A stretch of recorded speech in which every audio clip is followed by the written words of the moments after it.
नमस्कार, बहुत बहुत स्वागत है आपका जी बिजनेस में। मैं हूं दीपक डोभाल और आप देख रहे हैं आपकी खबर आपका फायदा। आमतौर पर बुजुर्ग लोग पहले पार्कों में टहलते, योग करते या फिर धार्मिक गतिविधियों या बागवानी करते हुए नजर आते थे, लेकिन अब ट्रेंड थोड़ा सा बदल रहा है। अब देखा यह जा रहा है कि ज्यादातर बुजुर्ग सोशल मीडिया को स्क्रॉल करने में अपना समय बिता रहे हैं। अब इससे समय तो कट जा रहा है बुजुर्गों का, लेकिन जानकार ये मानते हैं कि इससे बुजुर्गों की सेहत पर विपरीत असर भी पड़ रहा है। इसीलिए आज हम थोड़ा चर्चा करेंगे, समझेंगे कि बुजुर्गों में ये जो सोशल मीडिया की लत या फिर रील को लगातार स्क्रॉल करने की ये जो एक तरह से लत लग जाती है, और फिर बुजुर्ग ही क्यों, आजकल तो युवा, बच्चे, हर कोई इसका शिकार है। लेकिन हम बुजुर्गों की बात इसलिए कर रहे हैं क्योंकि उनका स्वास्थ्य थोड़ा संवेदनशील ज़्यादा हो जाता है ज़्यादा उम्र में, इसीलिए उन पर जो इसके विपरीत असर हैं वो ज़्यादा जल्दी और ज़्यादा घातक तरीके से नज़र आते हैं। इसीलिए क्या करना चाहिए? अगर आपके घर में भी कोई बुज़ुर्ग हैं, आपके आसपास कोई बुज़ुर्ग हैं, या आप स्वयं बुज़ुर्ग हैं जो हमारा ये शो देख रहे हैं, तो प्लीज़ इसे खुद भी देखिए शो को और आगे भी बढ़ाइए ताकि ये जानकारी ज़्यादा से ज़्यादा लोगों तक पहुँचे। हम खास मेहमानों के साथ लौटेंगे, लेकिन पहले आप ये रिपोर्ट देखें।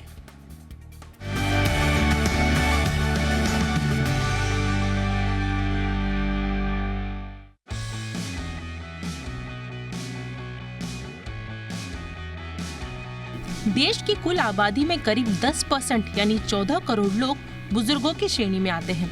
आमतौर पर सीनियर सिटीजन खुद को फिजिकली फिट रखने के लिए और समय काटने के लिए पार्कों में टहलते, योग करते, नाती पोतों को स्कूल बस तक छोड़ने, सुबह सुबह नुक्कड़ चौराहे पर दूसरे बुजुर्गों के साथ राजनीति पर चर्चा करते दिख जाते हैं। लेकिन क्या अब भी बुजुर्गों की दिनचर्या कुछ इसी तरह की है? शायद नहीं। दरअसल स्मार्टफोन और सोशल मीडिया के चलते अब तमाम बुजुर्गों का समय इंस्टाग्राम, फेसबुक, एक्स, यूट्यूब और व्हाट्सएप के इर्द गिर्द गुजर रहा है। अब तक ये धारणा रही है कि बच्चे और युवा ही सोशल मीडिया की लत के शिकार हैं, लेकिन अब इस फहरिस्त में बुजुर्ग भी आ गए हैं। कुछ बुजुर्ग तो पार्क में आते तो टहलने के लिए हैं, लेकिन यहाँ भी वे सोशल मीडिया की गिरफ्त में होते हैं। दरअसल नौकरी पेशे से रिटायर होने के बाद बुजुर्गों के लिए खुद को व्यस्त रखने में सोशल मीडिया एक बड़ा जरिया बन गया है। लेकिन इसके खतरे की बात करें तो रील की लत ने बुजुर्गों की फिजिकल एक्टिविटी को सीमित कर दिया है, जो उनकी सेहत पर अब भारी पड़ रहा है। खासकर बढ़ती उम्र के साथ बुजुर्ग खुद को शारीरिक और मानसिक तौर पर हेल्दी ना रखे तो उनमें एथेरोस्क्लेरोसिस, हार्ट डिजीज, कैंसर, गठिया, मोतियाबिंद, osteoporosis, diabetes, high blood pressure और अल्जाइमर रोग का खतरा बढ़ जाता है। ऐसे में योग, मेडिटेशन, सुबह शाम टहलना और दूसरी फिजिकल एक्टिविटी में व्यस्त रखने से बुजुर्गों पर बीमारी हावी नहीं हो पाती। जाहिर है, जब बुजुर्ग लोगों में रील की लत बढ़ेगी तो उनकी एक जगह बैठने की आदत भी बढ़ेगी। जब बॉडी का हिलना डुलना कम होगा तो मोटापे की समस्या होगी। मोटापा डायबिटीज और ब्लड प्रेशर की वजह बन सकता है। ब्लड प्रेशर से हार्ट डिजीज के खतरे हो सकते हैं। रील देखने की लत के चलते लोगों से मिलना जुलना कम हो जाता है। अकेलेपन के चलते डिमेंशिया का खतरा बढ़ जाता है। रील पर ज्यादा समय देने से नींद पर असर पड़ता है और इससे अवसाद की समस्या हो सकती है। ये कुछ ऐसी बीमारियां हैं जो बुजुर्गों के कमजोर पड़ते ही उन पर सीधे हमला बोल देती हैं। तो इससे बचने के उपाय क्या है? सोशल मीडिया से मोह नहीं छूट रहा है तो इसके लिए एक अलार्म सेट करना होगा। घरेलू कामों के साथ फिजिकल एक्टिविटी में व्यस्त रखना होगा और घर से बाहर निकलने पर, खासकर पार्क में जाने पर सोशल मीडिया के इस्तेमाल से बचना होगा। बुजुर्गों को अपना सोशल दायरा बढ़ाना होगा। ये कुछ ऐसे सरल उपाय हैं जो बुजुर्गों को सेहतमंद रख सकता है। ब्यूरो रिपोर्ट, जी मीडिया। बड़ा ही महत्वपूर्ण आज की हमारा चर्चा का ये विषय है और इस पर बातचीत करने के लिए 3 खास मेहमान हमारे साथ। डॉक्टर रचना कुचेरिया हमारे साथ हैं, जेरियाट्रिक फिजिशियन हैं जाने मानी। डॉक्टर रचना, बहुत बहुत स्वागत है मैम आपका। हमारे साथ हैं प्रीति राव, जाने मानी हेल्थ एंड वेलनेस कोच हैं। प्रीति, बहुत बहुत स्वागत है आपका। और हमारे साथ हैं अमित दुबे जी, जाने माने सोशल मीडिया एक्सपर्ट हैं। अमित जी, बहुत बहुत स्वागत है आपका भी।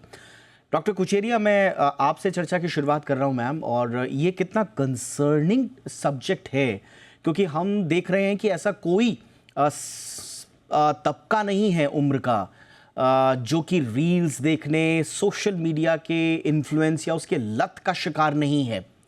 बट बुजुर्गों में ख़ास तौर से किस तरह के ये खतरा किस तरह से उनके उसमें बढ़ जाता है और किस तरह से उनको ज़्यादा केयर करने की आवश्यकता है? डॉक्टर कुचेरिया।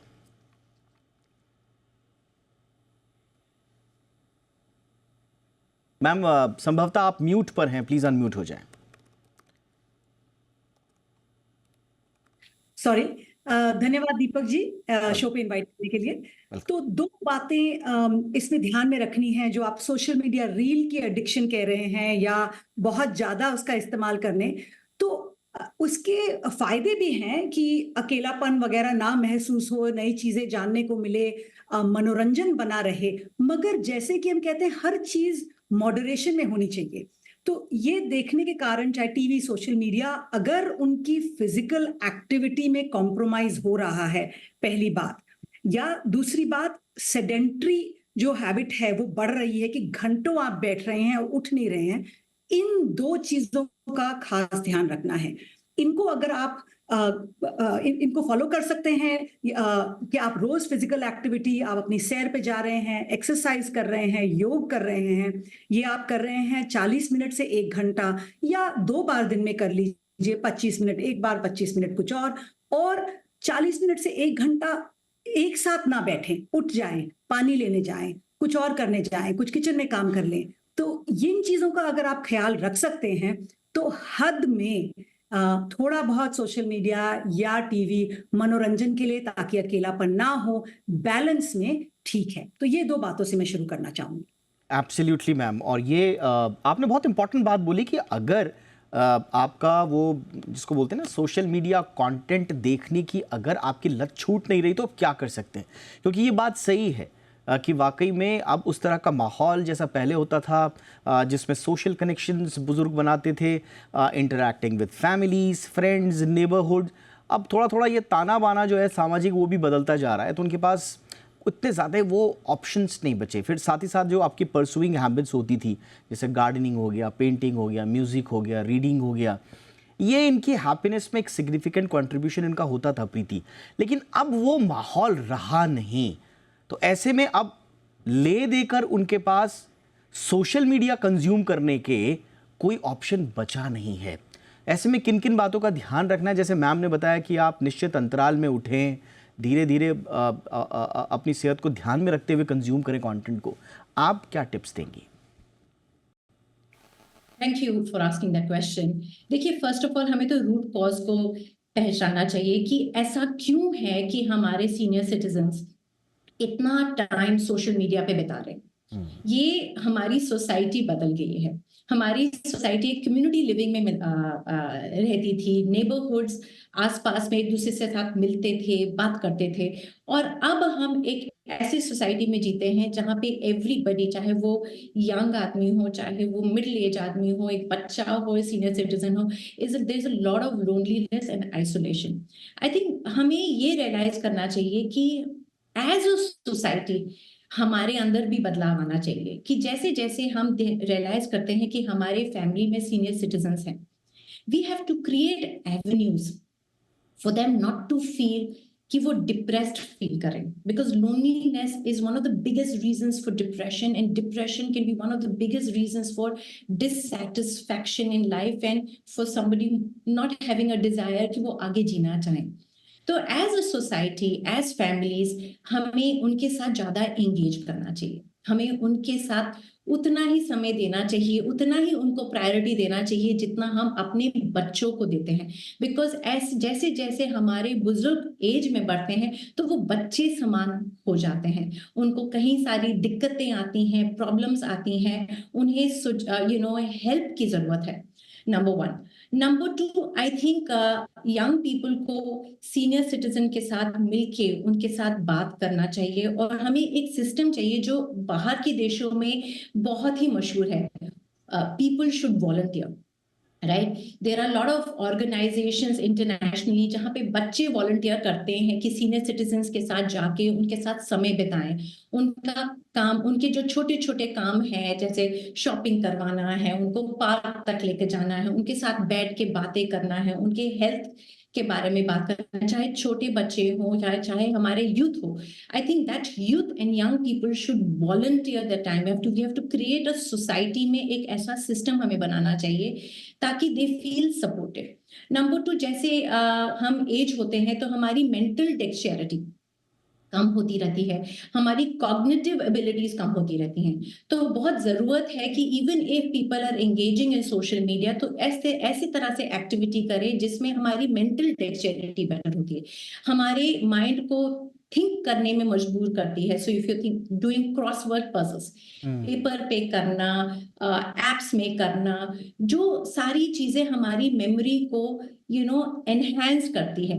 ऑल्सो फिजिकल डेक्स्टेरिटी, हमारी फिजिकल डेक्स्टेरिटी भी as we age becomes less. So हमारे हाथों को पाँव को इस्तेमाल करना, चाहे वो एक्सरसाइज करके, और जैसे जैसे हम एज करते हैं हमें ज्यादा मसल कंटेंट की जरूरत होती है। सो मसल बिल्डिंग एक्टिविटी करने से हमारे बॉडी में स्टेबिलिटी रहती है, ताकि बिकॉज काफी सारी इंजरीज फॉल की वजह से होती हैं। सो अगर हमारी मस्कुलर स्ट्रेंथ अच्छी रहती है, प्रोटीन इनटेक अच्छा रहता है, और इस तरह की एक्सरसाइजेस करते हैं कि ना ही हम सिर्फ सेडेंटरी से हटें, बट इस तरह से एक्सरसाइजेस करें ताकि हमें ऑस्टियोपोरोसिस, आर्थराइटिस जैसे चैलेंजेस से हम जूझे। एब्सोल्युटली, लेकिन इसके लिए आपको उस इकोसिस्टम से बाहर आना पड़ेगा। In fact I would not prefer it to say ecosystem, बल्कि एक ट्रैप है जिससे बुजुर्गों को बाहर निकालना बहुत मुश्किल हो जाएगा।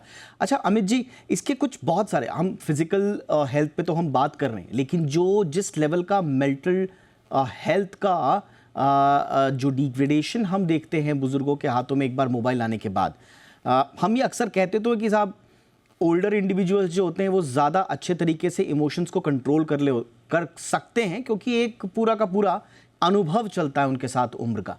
लेकिन हम देखते हैं कि यही बुजुर्ग होते हैं जो इमोशनली बड़े संवेदनशील भी हो जाते हैं, और छोटी छोटी इमोशनल अपील्स, कमर्शियल एडवर्टीजमेंट्स में इमोशनल अपील्स, आजकल हम देख रहे हैं कि रील्स का पूरा ताना बाना एल्गोरिदम के चारों तरफ घुमाया जाता है। आपकी सोशल मीडिया प्रोफाइलिंग होती है, आपको बाकायदा एक तरह का कंटेंट बार बार दिखेगा। गलती से आप किसी गलत कंटेंट में चले गए, या आपकी जो मेंटल पीस को भंग कर सकता है उस कंटेंट में चले गए, तो लगातार बॉम्बार्डमेंट ऐसे होता है कि एक बुजुर्ग की मेंटल हेल्थ पर विपरीत असर पड़ सकता है। तो ये कैसे समझाएं? अक्सर मैं फैमिलीज़ के लोगों से बात करता हूं, वो अपने बड़े बुजुर्गों को समझाने में बड़े नाकाम होते हैं कि आपको सोशल मीडिया पर किस तरह का कंटेंट देखना है, किस तरह का नहीं देखना है, ये आपके लिए ठीक है नहीं है। वो बोलते हैं ना कि उम्र का लिहाज करते हुए बोल नहीं पाते। तो कैसे समझें इस, और कैसे समझाएं बुजुर्गों को? अमित जी, थोड़ा सा ये बिहेवियरल वाला आपके हिस्से में नहीं है, आप टेक्निकल ज़्यादा है, बट फिर भी मैं आपसे अनुभव समझ रहा हूँ आपके। दीपक जी, सबसे पहले जो आपने मुद्दा छेड़ा बहुत अच्छा है कि दो तरीके से नुकसान करता है। पहला, 10% हमारे देश में 10 से 15% के करीब सीनियर सिटीजन हैं, बुजुर्ग हैं, लेकिन जो कंटेंट वायरल होता है उसमें उनका योगदान 40% है। जो ये पॉलिटिकल वीडियोस हों, इमोशनल वीडियोस हों, हेट वीडियोस हों, झूठे जो भ्रामक वीडियोस होते हैं, स्कीम्स चलती हैं, इनको फैलाने में सबसे ज़्यादा योगदान उनका है, क्योंकि वो ट्रस्ट जल्दी कर लेते हैं। उनको हर वीडियो पर ट्रस्ट आता है, वो शेयर करना शुरू करते हैं। जो फैमिली ग्रुप्स हैं या जो फ्रेंड्स ग्रुप्स हैं उसमें तेज़ी से कंटेंट घूमता है। तो ये बड़ी अजीब सा डेटा है, पर ये फैक्ट है। As compared to other age groups ये लोग ज़्यादा शेयर कर रहे हैं। दूसरा, जिस तरह के आप वीडियो देखते हो आपको वैसे ही वीडियो दिखाए जाते हैं। जो सोशल मीडिया इंजन्स हैं या इंजन्स, वो आपकी प्रोफाइलिंग करते हैं और पकड़ लेते हैं आपकी साइकोलॉजी। यदि आप मान लो डिप्रेशन में जी रहे हैं और आपको कुछ ऐसी वीडियोस देखने की आदत लग गई है, तो आप और डिप्रेशन में जाएंगे, क्योंकि वो आपको वैसी वीडियो दिखाएगा ही नहीं जिसकी वजह से आप उससे बाहर आ पाएँ, और आप एक चक्रव्यूह में फंस जाएंगे, उससे बाहर नहीं आ पाएंगे। तो इस तरीके से यदि आप किसी एक पर्टिकुलर डोमेन में फंस गए हैं, फाइनेंशियल वीडियोस देख रहे हैं, तो जानबूझ के वहाँ ऑफरिंग आनी शुरू हो जाएंगी और आप हो सकता है किसी फ्रॉड के ट्रैप में भी आ जाएं। तो आपको उससे डिटैच होकर रहना है। और दूसरा, आपको ट्राई करना, फोर्स करना होगा कई बार कि अपनी चॉइसेस बदलें। मैं ये नहीं कह रहा कि आप पूरी तरह से बंद करके बैठ जाएं, जो डिसिप्लिन है वो तो लाना ही पड़ेगा। कई सारी ऐप्स हैं जो कि भाई 2 घंटे के लिए आप सोशल मीडिया यूज़ कर रहे हैं, उसके बाद अलार्म आएगा, वो डिसेबल हो जाएगा, आपको कोई नोटिफिकेशन भी नहीं आएगा, वो आपकी लॉगआउट लॉगिन भी करता रहेगा, ताकि आपकी जो प्रोफाइलिंग है वो ना होने पाए और आपकी जो पुरानी सर्च है या ब्राउजिंग हिस्ट्री है वो इंजन्स को ना मिले और उसके बेस पर आपको वीडियोज़ ऑफर ना हो। तो इस तरीके से क्या होगा कि आपको वैरायटी ऑफ कंटेंट मिलेगा और हो सकता है कि आपको एक पर्टिकुलर काइंड ऑफ डायरेक्शन में पुश ना किया जाए। ये कुछ चीज़ें हैं जो ध्यान रखनी होंगी, जो सीनियर सिटीजन्स को नहीं पता है, और उसकी वजह से वो ज़्यादा वल्नरेबल हैं, ज़्यादा नुकसान में आ जाते हैं। उनके दिमाग को कंट्रोल कर लिया जाता है। मैं हमेशा मैं एक लाइन बोलता हूँ कि we all are the product of the data that has been fed to us since our birth. बचपन से लेकर आज तक जो डेटा हम कंज्यूम करते हैं, उस डेटा का प्रोडक्ट है। अब यदि ये डेटा मैनिपुलेटेड हो जाता है तो हम भी मैनिपुलेटेड हो जाते हैं और हमारे अंदर वो सारे विकार आने शुरू हो जाते हैं, सारे बीमारियां आनी शुरू हो जाती हैं जो उस डेटा के कारण एक्चुअली आ रही हैं और हमें पता भी नहीं है, ये हम खुद ही उसको फंस चुके हैं और उसको कंज्यूम किए जा रहे हैं। तो ये जो एक बहुत बड़ा रिस्क है मेरे ख्याल जो और बढ़ेगा, क्योंकि आगे के 10-15 सालों में ये नंबर डबल हो जाने वाला है। जो आज की डेट में 10-12-15% है सीनियर सिटीजन का, ये 30% हो जाने वाला है। उस वजह से अगले 10 साल बड़े अहम होंगे, क्योंकि इस दौरान यदि हम कुछ ऐसा कर पाएँ कि ये हमारे जनरेशन को, जो सीनियर सिटीजन्स को फाइनेंशियल नुकसान से भी बचाए, मानसिक नुकसान से भी बचाए और उनको प्रेरित करे ताकि वो इससे डिटैच रह सकें। एब्सोल्युटली। देखिए ये क्यों इंपॉर्टेंट है, एक छोटा सा ब्रेक में ले रहा हूँ, लेकिन ब्रेक के बाद थोड़ा सा और इस पर बात करेंगे और क्यों इंपॉर्टेंट है समझिए। एक परिवार में जब कोई बुजुर्ग एक खास तरह के कंटेंट देख रहे होते हैं तो वो रिश्तों को भी प्रभावित करते हैं। मेरे एक मित्र हैं जिनका एक जीता जाता उदाहरण है, जिनमें परिवार के किसी सदस्य के साथ उन बुजुर्ग की खटपट थी, तो अब उस रिश्ते से जुड़ा हुआ वीडियो लगातार वो देख रहे थे, कंज्यूम कर रहे थे और उनकी सामने वाले व्यक्ति के बारे में धारणा और प्रगाढ़ होती गई और ज़्यादा उनकी धारणा स्ट्रांग होती गई, क्योंकि उनको लगा कि सोशल मीडिया पर सब जगह यही बात हो रही है। लेकिन वो ये नहीं समझ पाए कि सोशल मीडिया पर हर जगह बात नहीं हो रही है, लेकिन आपको इस तरह के कंटेंट बार बार दिखाए जा रहे हैं और वो धारणा बनती गई और अंततोगत्वा उस रिश्ते की जो परिणति हुई वो ठीक नहीं हुई। तो इस तरह से रिश्तों, सिर्फ स्वास्थ्य को ही नहीं, परिवार के रिश्तों को भी प्रभावित कर रही है सोशल मीडिया की ये लत। तो इसलिए बात करना बहुत ज़रूरी है और ये सब कुछ आप मिला जुला कर अगर आप लेंगे तो at the end of the day ये उन बुजुर्ग व्यक्ति की सेहत को ही नुकसान करती है, चाहे किसी भी तरह की सेहत हो। एक छोटा सा ब्रेक, चर्चा को आगे बढ़ाएंगे, कहीं मत जाइएगा।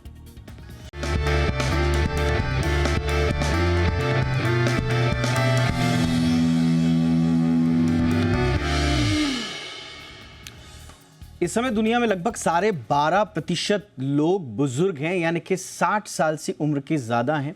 लेकिन 2050 तक ये तादाद हो जाएगी लगभग 22% या उससे ज़्यादा। आप मान के चलिए कि 2050 तक हर चौथा व्यक्ति जो दुनिया में होगा वो 60 साल से उम्र का ज़्यादा होगा। एक सिग्निफिकेंट पॉपुलेशन होगी। हम आज इसी पॉपुलेशन की एक वल्नरेबिलिटी पर बात कर रहे हैं और वो है सोशल मीडिया की लत, रील या इस तरह के कंटेंट्स की लत। क्या वो उन पर कोई नेगेटिव इम्पैक्ट कर रही है? इसी का असेसमेंट आज हम कर रहे हैं खास मेहमानों के साथ। डॉक्टर कुचेरिया, आपके पास भी आई एम श्योर बहुत सारे लोग आते होंगे और सबसे ज़्यादा जो परेशानी आती है कि how to make an elderly understand कि जो वो कर रहे हैं वो उनकी सेहत के लिए ठीक नहीं है, क्योंकि अक्सर एक ईगो का सवाल भी आ जाता है। बुजुर्ग लोग अक्सर ये कहते हैं कि साहब हमने तो आज तक जो किया वो सब सही साबित हुआ, इसीलिए हम यहाँ तक पहुँचे हैं उम्र के इस पड़ाव तक, तो जो मैं अभी भी कर रहा हूँ या कर रही हूँ वो ठीक ही होगा। उन्हें समझाएं कैसे, ये एक बड़ी दिक्कत हो जाती है ताकि हेल्थ से जुड़े हुए इनके इश्यूज ना रहें। तो इस पर आप कुछ कहना चाहेंगे मैम, कोई सलाह? जरूर। जैसे कि कोई भी हम जब सलाह देते हैं जिसमें हमारी ये एक्सपेक्टेशन रहती है कि जो सामने बैठा मरीज है या जो हमसे सलाह लेने आया है वो अपना कोई बिहेवियर चेंज करे, बदलाव लाए उसमें, चाहे वो सिगरेट छोड़ना हो, चाहे वो अल्कोहल छोड़ना या कम करना हो, चाहे वो मोटापा पैदा करने वाली चीज़ों को कम करना हो, चाहे वो एक्सेस सोशल मीडिया या टेलीविज़न या ऐसी चीज़ों को कम करना हो, इस सब में बिहेवियर चेंज का रोल है। तो उसके भी 7 स्टेजेस होते हैं।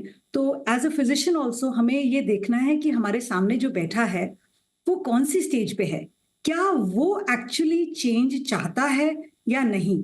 और हमें जिस स्टेज पे, इसके एक्चुअल टेक्निकल वर्ड्स हैं प्री कॉन्टेम्पलेशन, कॉन्टेम्पलेशन, रेडीनेस, इस तरह से, तो जहां वो मरीज बैठा है हमें उसे वहीं मिलना है। अगर उसको इस चीज का ख्याल ही नहीं आ रहा है तो वो प्री कॉन्टेम्पलेशन है। तो हमें थोड़ा सा जागरूक करना है कि ऐसी चीजें हो सकती हैं, शायद आप जो देख रहे हैं बार बार उसकी वजह से हमारे पास, तो देखिए जब दिक्कत होती है तभी आता है मरीज, तो उस चीज को कैसे जोड़ना है जो वो दिक्कत लेके आया है हमारे पास, उसमें हमारी भी साइंस और आर्ट दोनों लगती है। तो उसको कैसे वीव इन करना है ताकि मरीज बात भी मान जाए और उसे कट्टर भी ना लगे और अपने आप हल्का हल्का चेंज लाने लगे, ये हमारा काम होता है। उसकी बात सुनी जाए और कोई ऐसी चीज निकाली जाए जो लगता है कि इस पे ये अमल कर पाएंगे। कोई मिले कि जिन्होंने बहुत अच्छा रूटीन फॉलो किया हो, जॉब में थे पहले, तो उन्हें यह कहा जाए कि कोई बात नहीं, अब आपको उठ के 9 बजे काम पे नहीं जाना है, मगर रूटीन फिर भी आप कर सकते हैं, फिर भी अपने दिन को 5 5-6 हिस्सों में कर सकते हैं कि आज सुबह अखबार ही पढ़ेंगे,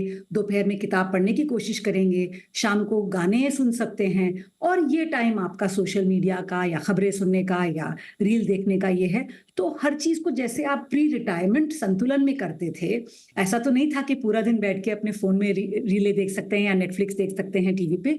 वो आज रिटायर्ड लाइफ के बाद और भी जरूरी हो जाता है ताकि आप खड़े रह सकें। सबसे बड़ा खतरा उनका एक मन में एक आशंका रहती है कि हम किसी पे बोझ नहीं बनना चाहते, तो उसी चीज को हम लेके आगे बात बढ़ाते हैं कि आपको अपने 2 पांव पे खड़े रहना है, राइट।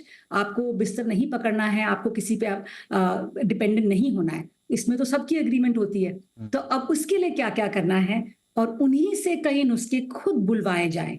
तो इस चेंज मैनेजमेंट को, इस बातचीत को एक तरह से मोटिवेट करके और उनसे खुद उनकी जो मोटिवेशन निकलवा के, आई थिंक यही एक मेरे हिसाब से एक मोर सक्सेसफुल बहुत पावरफुल बात मैम, बहुत पावरफुल बात आपने बोली। बहुत पावरफुल बात आपने बोली कि क्यों ना समाधान उन्हीं के जरिए खोजा जाए। वो समाधान को किस तरह से ले रहे हैं, बजाय कि हम उनके सामने मॉरल प्रीचिंग करने लग जाएं या डिक्टेटर की तरह बन जाएं। जी, एब्सोल्युटली, ये आपने बहुत इंपॉर्टेंट बात बोली मैम। प्रीति, कितना इंपॉर्टेंट होगा ये भी समझना कि एक बच्चे की तरह ही तो हो जाते हैं बुजुर्ग अगर, और वो फिर सिचुएशन वही हो जाती है कि साहब बच्चे के हाथ में मोबाइल दिया किसने। अब बड़े बुजुर्ग हैं, हालांकि वो इंडिपेंडेंट होते हैं, लेकिन अगर उनके हाथ में मोबाइल है और उनकी सेहत के लिए वो ज़्यादा ठीक ठाक नहीं है, तो फिर थोड़ा सा यहाँ पे समझाएं कि जो परिवार में जो बाकी यंगर जनरेशन है वो किस तरह से एक पीयर के रूप में उनकी अपनी भूमिका निभाए। देखिए, first of all I want to agree with doctor साहब जो उन्होंने बताया, बिहेवियर चेंज की बहुत ज़रूरत है और बिहेवियर चेंज हम सब लोगों की ज़रूरत है। And health and wellness coaches जिसको हम ट्रेन करते हैं वेलची में, they are called behaviour change experts. So health and wellness coaches society में एक एलाय और पार्टनर बन सकते हैं और उनको अपनी रूट कॉज, बेसिकली हर आदत के लिए एक ट्रिगर होता है और एक रूटीन होता है और एक रिवॉर्ड होता है। जो भी हम आदत आज लाइफ में कर रहे हैं, anything, you know, whether that is eating, the kind of food we are eating, the time we are sleeping, the time we are waking up, हमारा जो सोशल मीडिया कंजम्पशन है, सो हम हमेशा एक रिवॉर्ड को देख रहे हैं। अब वो रिवॉर्ड क्या है? Reward is the end result of the action जो मैं कर रही हूँ, मैं कर रहा हूँ, ठीक है। रिवॉर्ड है, रिलैक्सेशन है, बोर्डम है, एंटरटेनमेंट है, कुछ भी कहा जा सकता है। अब हेल्थ कोचेस क्या करते हैं, वो हेल्प करते हैं कि उनको किसी को भी जागरूक करने में कि आपकी क्या रूटीन है और वो रूटीन किस तरह से ट्रिगर हो रही है और किस तरह के रिवॉर्ड्स आप सीख कर रहे हैं। क्या हम वही रिवॉर्ड्स कोई और रूटीन करके पा सकते हैं? से एग्जाम्पल बोर्डम, आइसोलेशन, एंटरटेनमेंट, क्या हम इसको किसी और एक्टिविटी में पा ये आपने बहुत अच्छा बोला मैम। मेरे पास वक्त की कमी है लेकिन मैं आपकी बात को समझ रहा हूँ, हमारे दर्शक भी बहुत अच्छे तरीके से समझे होंगे। मैं बस इसमें एक ऐड करना चाहूँगा कि अगर आपको रिवॉर्ड, देखिए मैं सिर्फ 2 रिवॉर्ड्स को इस समय समझ पा रहा हूँ। एक अवार्ड तो ये हो सकता है कि आप उनकी प्रेजेंस को एक्नॉलेज करें कि आप प्रेजेंट हैं और हमें इस बात का एहसास है, एक तो ये, और दूसरा शायद जो उनकी एडवाइस है उसको हम अप्रिशिएट कर पाएँ, उनके पर्सनल स्पेस को भी रिस्पेक्ट दे पाएँ। तो शायद इस तरह के छोटे छोटे रिवॉर्ड्स हो सकता है कि उनको बेटर अंडरस्टैंडिंग के लिए मदद कर पाएँ। बहुत जल्दी अमित जी, वक्त की थोड़ी सी कमी है, बट एक पूरा का पूरा एक इशू जो आ जाता है और हम और आपसे वो बहुत जुड़ा हुआ है, आपके साथ मैंने बहुत सारे शोज़ कर दिए इस पर कि किस तरह से इस तरह के वनरेबल बुजुर्ग जो हैं वो फिर अंततोगत्वा ठगी का शिकार भी हो जाते हैं। उनकी इसी लत को लेकर सोशल मीडिया प्रोफाइलिंग को ऐड किया आपने, लेकिन ज़्यादातर फ्रॉड्स भी, OTP फ्रॉड्स हो या किसी भी तरह के फ्रॉड हो, फिशिंग हो, जो भी हो, ये ज़्यादा बुजुर्ग शायद इसीलिए शिकार हो रहे हैं क्योंकि उन्हें पता नहीं कि वो किस दुनिया में जा रहे हैं इंटरनेट की। बिल्कुल बिल्कुल। देखिए, और ये सिर्फ बुजुर्गों की प्रॉब्लम नहीं है, हम सब की प्रॉब्लम है क्योंकि हम सब भी बुजुर्ग होने वाले हैं। अगले कुछ वर्षों में हम भी सब उसी परिस्थिति से गुजरने वाले हैं। तो हमें समझना होगा कि हम किसी एक पर्टिकुलर सेक्टर के लिए नहीं कर रहे हैं, हम सब अपने के लिए कर रहे हैं और ये हमें चीज़ें समझनी होगी। 2 सेटिंग्स में बताऊंगा क्योंकि मैंने ट्रैकिंग की बात की थी कि आपको वही कंटेंट वो पुश होने लगता है जैसा कंटेंट आप देख रहे होते हैं। आप फेसबुक पर जाएँ और अपनी ट्रैकिंग ऑफ कर लें। उसकी सेटिंग्स में, प्रिवेसी में जाकर 2 सेटिंग्स हैं, एक तो ब्राउज़र ट्रैकिंग ऑफ कर दें, एक ऑटोफिल डिटेल्स ऑफ कर दें। तो उससे क्या होगा कि अब आपको जो एडवर्टीजमेंट या वीडियोज़ दिखाई जाएंगे वो आपकी प्रोफाइलिंग के बेस पे नहीं होंगे, वो रैंडम होंगे। तो कम से कम आप एक लेवल पर सेफ हो जाते हैं, बच जाते हैं, क्योंकि आप नहीं चाह रहे हैं कि आपको एक डायरेक्शन में ज़बरदस्ती पुश किया जाए, क्योंकि आपने 4 वीडियो देख लिए तो फेसबुक को ये नहीं लगना चाहिए कि अब आप ऐसी वीडियो देखना चाहते हैं ज़िंदगी भर। This is something which we can stop. इस तरह से दूसरी जो एक सेटिंग है इंस्टाग्राम के अंदर भी है, नॉर्मली बुजुर्ग लोग इंस्टाग्राम पे उतना नहीं है, लेकिन उसमें भी आप ये दोनों चीज़ें ऑफ कर सकते हैं। तो मेरे ख्याल से ये कुछ चीज़ें हैं जो कुछ हद तक आपको पुश नहीं करेंगे एक डायरेक्शन ये में। बहुत इंपॉर्टेंट एडवाइस आपने ज़्यादा हम दी। अवेयर खास तौर से रहेंगे। मुझे लगता है कि जो यंगर जनरेशन है ना, वो भी अपने पेरेंट्स के पास अगर मोबाइल उनको लग रहा है कि कुछ इस तरह का सिमिलर कंटेंट लगातार देखा जा रहा है जो शायद उनकी मेंटल हेल्थ के लिए ठीक ना हो, तो ये उनके लिए भी बहुत महत्वपूर्ण एडवाइस हो सकती है। तो कुल मिलाकर हमने फिजिकल हेल्थ, मेंटल हेल्थ, उनकी इकोनॉमिक और जो कुल मिला के उनकी बुजुर्गियत में जो बड़ा ही पवित्र एक समय होता है, उसमें किस तरह की प्रॉब्लम्स होती हैं आने वाली, उनको हमने थोड़ा सा डिटेल में समझने की कोशिश की। उम्मीद करते हैं कि आज का शो तमाम लोगों के लिए लाभदायी साबित होगा। Thank you so much Amit Dubey, वक्त निकाला आपने। Preeti Rao, thank you so much ma'am. Doctor Rachna Kusheria, thank you so much ma'am. आपकी खबर आपका फायदा में इतना ही। इजाजत दीजिए, अपना ख्याल रखिए, नमस्कार।